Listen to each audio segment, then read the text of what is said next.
మహిళా కమిషన్ మాజీ చైర్పర్సన్ వాసిరెడ్డి పద్మ మాట్లాడుతున్నారు. లైవ్ చూద్దాం. బెట్టింగులకు పాల్పడి జీవితాలు తారుమారు చేసుకున్నటువంటి పరిస్థితి ఉంది.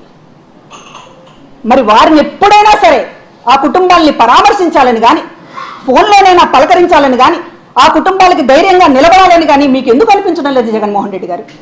మీకు రాజకీయం అవసరమైనప్పుడు పరామర్శ గుర్తొస్తుంది. సంవత్సరం తర్వాత, 2 సంవత్సరాల తర్వాత కూడా ఒక చావుని రాజకీయం చేయడం ఎలా అనేటటువంటిది మీరు తావులు కదపగలరు.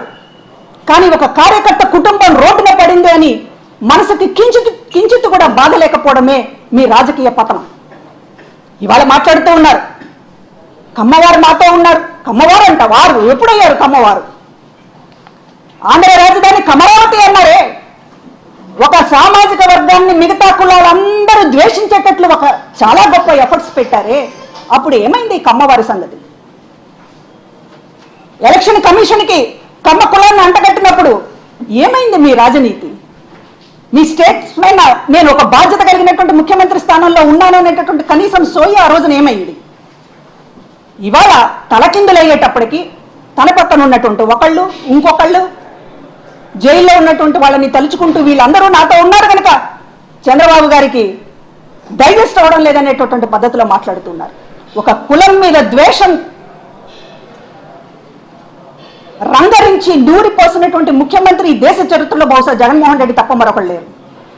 ఎందుకంటే ముఖ్యమంత్రి స్థానం అనేది పవిత్రంగా భావిస్తారు. ఈ సమాజంలో బ్యాలెన్స్గా వ్యవహరించాలి, ఈ సమాజాన్ని ముందుకు తీసుకెళ్ళాలి, అందరినీ కలిపి ఉంచాలి అనేటటువంటిది ఎవరైనా ఆలోచిస్తారు, ఏమైనా పొలిటీషియన్ అయినా సరే. కానీ జగన్మోహన్ రెడ్డి గారికి పొలిటీషియన్ లక్షణాలు లేవు. ఒక ముఖ్యమంత్రి స్థానంలో పొరపాటున కూర్చున్నారు కనుక ఈ రోజున ప్రజలకు సంబంధించినటువంటి ఎప్పుడు కూడా ఆయన బాధ్యతగా వ్యవహరించడం లేదు.